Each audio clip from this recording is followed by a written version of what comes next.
자, 이거 먹어. 네가 먹고 이상이 없으면 내가 먹겠다. 반만 먹어, 반만. 자, 괜찮은 거지? 독 안 들은 거지? 그럼 안전하고 내가 먹겠어. 안녕하세요. 호랑이 책방의 마루와 메이입니다. 거의 한 달 만에 업로드하는 것 같네요. 그간 개인적인 일들이 좀 많았고 책 읽고 그러다가 보니까 책 읽고 정리하는 패턴이 좀 무너졌고 그래서 결정적으로 딱 꽂혀서 이거다 한 책을 못 만났습니다. 그러다가 저희의 게으름을 깨워준 책 히틀러의 음식을 먹는 여자들. 를 만났습니다. 줄여서 히틀러의 기미상궁이라고 할까요? 네. 정확히 기미상궁은 아니지만 강제로 축출되어 히틀러의 음식에 독이 들었는지 시식해야만 하는 여자들의 이야기입니다. 2차 대전 배경으로 독일인이 주인공이라 읽는 사람에 따라 다양한 시선과 해석이 있을 수 있는 내용이었어요. 그렇게 또 더 작품성이 있는 게 아니었을까요? 네. 그렇죠. 그리고 읽으면서 이거 영화는 정말 재밌겠다 했는데 뒤에 보니까 크리스티 코멘치니 감독이 영화 한다는 소식이 있네요. 자극적이지 않고 주인공 내면을 잘 살리는 영화였으면 좋겠어요. 네. 작가 로셀라 포스트리노는 1978년 이탈리아에서 태어난 작가입니다. 작가는 신문에서 마고 벨크라는 96세 할머니의 기사를 읽었는데요. 그녀는 2차 대전 당시 히틀러의 음식을 시식하던 여자들 중 유일한 생존자였다는 거죠. 70년을 함구하다가 96세가 되어서야 세상의 진실을 말합니다. 작가는 그녀를 인터뷰하려고 수소문했지만 마고 벨크는 이미 세상을 떴습니다. 작가는 그녀의 이야기에 마음이 사로잡혔고 결국 소설로 완성합니다. 이 소설로 1918년 캄피엘로 비평가상 등 이탈리아 주요 문학상 8개를 수상합니다. 2018년 네. 문학상 8개를 수상합니다. 국내에는 2020년 1월에 소개됐습니다. 네, 자, 스토리로 들어볼게요. 주인공 이름은 로자 자우어입니다. 베를린 출신의 26세 기혼 여성이고요. 내 남편은 결혼 1년 만에 군대 자원에서 전쟁터로 떠나고 어머니와 둘끼리 살게 됐는데 당시에는 밤낮으로 공습경보가 울려질 때였거든요. 한 장면을 소개해드릴게요. 네, 50페이지입니다. 그날 밤 어머니와 팔짱을 끼고 계단을 뛰어내려가면서 공습 경보 소리가 무슨 의미일까 생각했다. 나는 어렸을 때부터 교내 합창단에서 노래를 했다. 선생님은 내 음감과 음색을 칭찬하셨다. 그 순간만큼은 기나긴 공습 경보 소리가 무슨 의미인지 알아내는 것이 세상에서 제일 중요하게 느껴졌다. 그러다가 전투기가 웅 하며 날아오는 소리에 모든 잡념이 사라져버렸다. 네, 저 이 점이 되게 좋았어요. 보통 이렇게 공습경보에서 무슨 의미일까? 저 약간 너무 위험한 상황이 되면 저도 멍 때리는데 거기서 공감이 확 되더라고요. 그래서 근데 그 밤 어머니가 돌아가십니다. 혼란 남은 로자는 시부님이 계시는 시골 그로스 파르치로 갑니다. 그곳엔 히틀러가 동부전선 지휘본부를 쓰고 있는 곳이었죠. 로자가 도착하고 일주일쯤 독일군이 찾아옵니다. 히틀러, 총통께서 당신을 필요로 하시오. 강제로 추출된 그녀는 히틀러가 먹을 음식에 독이 있는지 확인하기 위해 10명의 기미상궁 중 한 명이 됩니다. 첫 식사 여자들은 음식 앞에서 죽을지도 모른다는 공포감에 떨지만 친위대원들의 먹어 하는 강요로 결국 음식을 입에 넣습니다. 그런데 총통의 음식닭이 또 맛있는 거예요. 죽음에 대한 공포와 혀끝에서 음식을 탐하는 아이러니 속에서 첫 식사를 마칩니다. 독일군들은 음식을 먹은 다음에 앉아있어. 네, 그녀들을 그대로 착석시키고 이상 반응이 있는지 확인합니다. 그렇게 아침, 점심, 저녁 하루에 3번 그녀들은 먹고 죽을 수도 있는 맛있는 음식을 먹습니다. 이를 시작하고 몇 주 후쯤 로자의 심리의 부분을 읽어드릴게요. 70페이지입니다. 그 후로 몇 주가 흐르자 끈질긴 구애자에게 조금씩 마음을 열듯 음식에 대한 불안감도 희미해졌다. 우리들, 히틀러의 하녀들은 어느덧 개걸스럽게 음식을 먹어치우기 시작했다.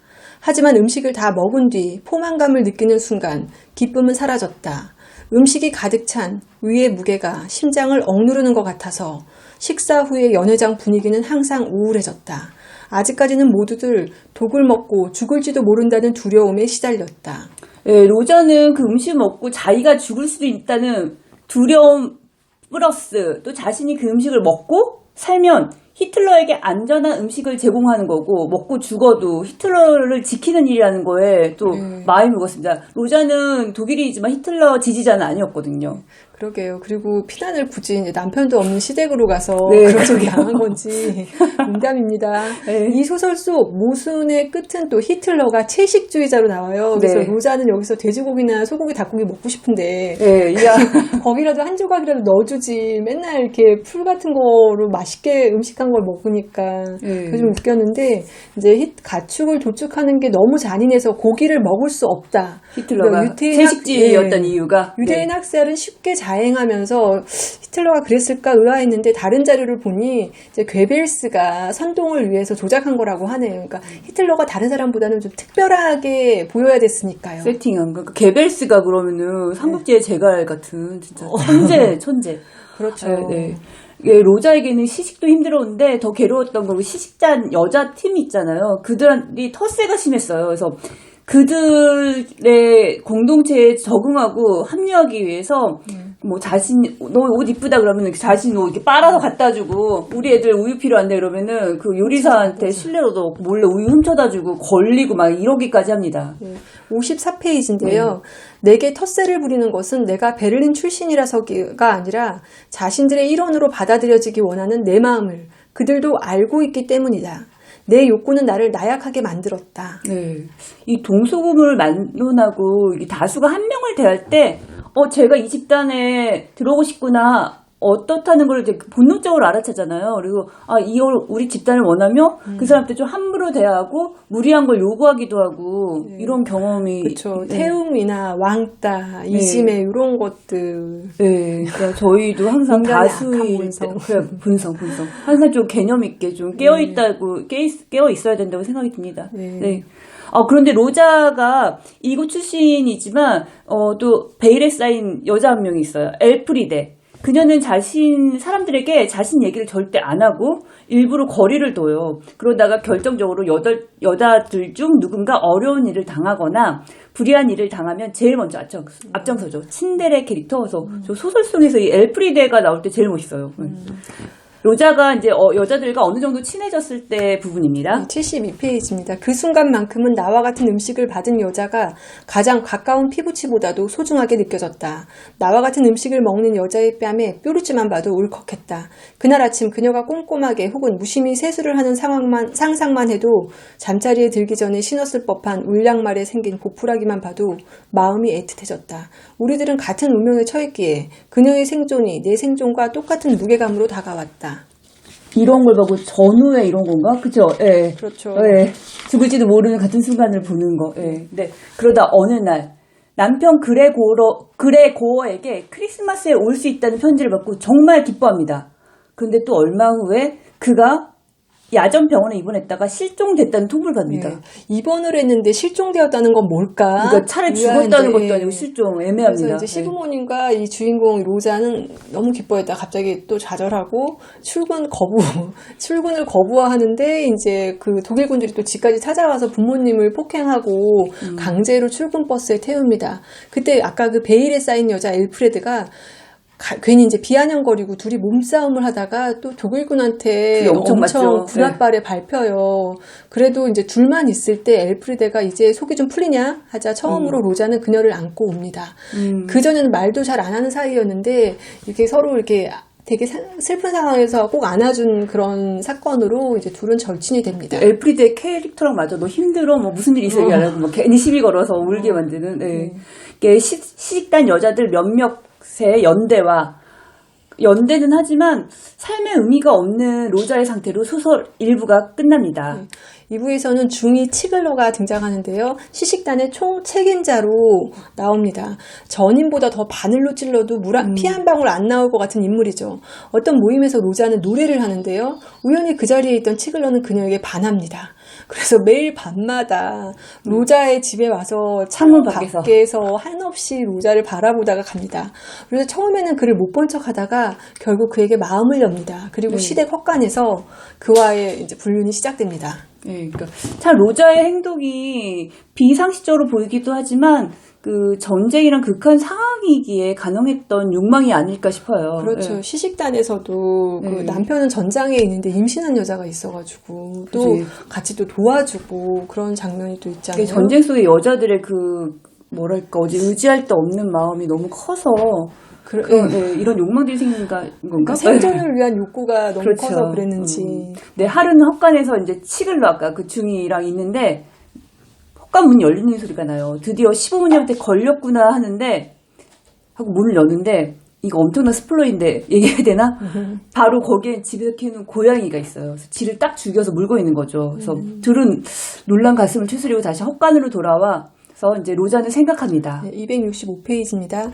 그도 내심 놀란 듯했다. 자기에게 무슨 일이 생길까봐 두려웠던 건 아닐 거다. 그가 두려워할 이유가 뭐 있겠는가? 나 때문에 두려웠던 거다. 그는 우리 관계 때문에 내가 고통받는 것을 바라지 않았다. 그뿐이었다. 나도 그를 꼭 껴안았다. 나는 그를 돌봐주고 싶었다. 그런 내 마음을 보여주고 싶었다. 그 순간 어쩌면 우리의 사랑도 가치가 있는 것일지도 모른다는 생각이 들었다. 다른 이들의 사랑보다 못하지 않다는 생각이 들었다. 지상에 은친처가 있는 다른 어떤 감정보다 못하지 않다고 생각했다. 아무도 그런 내 감정을 비난할 수 없다. 네. 그런데 이런 마음을 듣고 다음날 출근해서 이제 절친인 엘프리데랑 뭐 다른 친구 얘기하고 있는데 엘프리데가 갑자기 사람들은 사랑 때문이라면 무슨 짓을 해도 괜찮다고 생각하지. 이러는 거예요. 그래서 간밤에 자신의 사랑도 가치 있다고 생각한 로자에게 그 말이 비수처럼 꽂힙니다. 나는 힘겹게 엘프리데에게 물었다. 너는 그렇게 생각하지 않는다는 거야? 내 말은 누구든 자기 행동에 대한 핑계를 찾을 수 있다는 거야. 모든 일에 핑계거리는 있어. 그리고 로사는 엘프리데한테 자기의 비밀을 얘기하려고 합니다. 그녀에게만큼은 이해받고 싶었던 거죠. 자신이 괜찮은 사람이라고 얘기 듣고 싶어서요. 하지만 그 기회를 놓칩니다. 이 부분에서 로자에게는 치글러보다 엘프리데가 더 소중한 존재였겠다 싶더라고요. 하지만 그 엘프리데가 동료 중 가장 어린 레니가 독일군에게 성폭행을 당한 걸 참지 못하고 중위를 찾아가서 가해자 처벌을 요구하자 로자는 생각합니다. 페이지 322. 나는 겁쟁이였다. 그래서 무엇 때문에 엘프리데가 자기랑 상관없는 그 일에 그렇게 발벗고 나서는지 이해할 수가 없었다. 지난 몇 년 동안 내 눈에는 모든 영웅적인 행동이 어리석어 보였다. 나는 신념을 지킨다는 명목하에 앞에 나서는 모든 사람들이 창피했다. 특히 정의를 위해 나서는 이들을 볼 때 더 그랬다. 현실과 동떨어지고 순진에 빠진 거짓 감정이었다. 그렇죠. 남편도 뭔가를 위해서, 국가를 위해서 전쟁에 나갔잖아요. 그렇죠. 자기 신념에 빠져 그 자원해서 나갔잖아요. 결혼한 지 1년도 안 됐는데. 그러니까 로자가 이렇게 소시민적인 생각을 하는데 저도 진짜 소시민이거든요. 그러니까 로자에게 정말 감정이 우리 가족 많이 이러면은 나도 이렇게 막 얘기할 것 같아. 로자가 이렇게 엘프리데를 이해하지 못한다고 하지만 사실 이건 비난이 아니라 그녀가 위험해질까봐 걱정된다는 얘기잖아요. 또 나 혼자 남을까봐 불안하다는 얘기기도 하고. 그런데 정말 그 일로 인해서 엘프리데는 위기에 처합니다. 소름 끼치는 반전이라서 그 뒷이야기를 책을 통해서 보실 분은 이 영상을 여기까지만 보시기 바랍니다. 네. 안녕. 엘프리데가 그 군인 처분을 요구해서 이제 군인 쪽에서 그 열을 조사하는데 그녀가 유대인임을 밝혀집니다. 로자가 치글러에게 그녀를 구해달라고 부탁하지만 치글러도 어쩔 수 없이 그녀를 추방합니다. 아마 수용소에 보내졌겠죠? 로자는 긴장성 분열증 상태가 되고 더 이상 살고자 하는 욕구가 없어집니다. 전쟁은 막바지로 접어들고 모두 죽게 될 상황이 되자 치글러는 로자를 극적으로 베를린 기차에 태웁니다.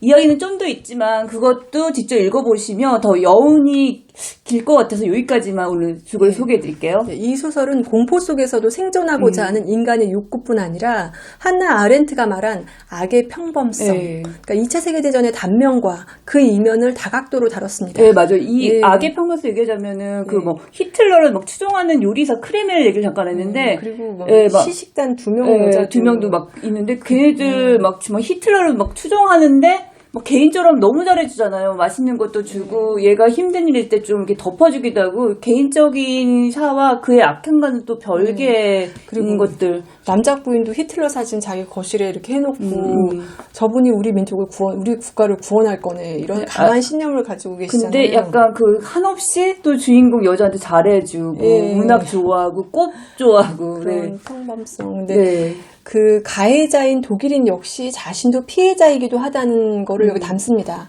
로자의 고뇌가 잘 드러난 부분을 읽어드릴게요. 자신의 불륜의 장소 헛간에서 누워가지고 돌아가신 아버지와 이야기하는 장면입니다. 페이지 195. 저는 정치에 관심이 없어요. 게다가 1933년에는 저는 고작 16살이었어요. 히틀러를 뽑은 건 제가 아니라고요. 그러며 아버지는 이렇게 말할 것이다. 일단 용인하면 그 정권에 대한 책임은 너에게도 있는 것이다. 모든 인간은 각자가 속한 국가 체제 덕분에 존재할 수 있는 것이다. 은둔자조차 말이다. 너에게는 정치적 죄악에 대해 면죄부가 없다, 로자. 12년 동안 독재 체제하에 살면서도 우리는 그 사실을 깨닫지 못했다. 인간은 무엇 때문에 독재에 순응하는가? 대안이 없었다는 것은 우리의 변명이다. 그래서 이 책이 저는 책 읽어주는 남자보다 훨씬 네, 괜찮았습니다. 그러니까 그 책 읽어준 남자도 독일 전쟁 배경에 독일 주인공인데 약간 피해자처럼 나오는 그런 근데 거죠. 이제 그 남자가 이제 어렸고 자기보다 연상의 여인을 사랑했는데 그 여자가 이제 부역자였잖아요. 그 나치 부역자였는데 네. 나중에 뭐 어렸을 때도 만나 사랑했지만 나중에 이제 그 여자가 감옥에 가서 남자가 찾아가가지고 결국에 뭐 아주 비밀로 하려고 그랬지만 결국 문맹이었다.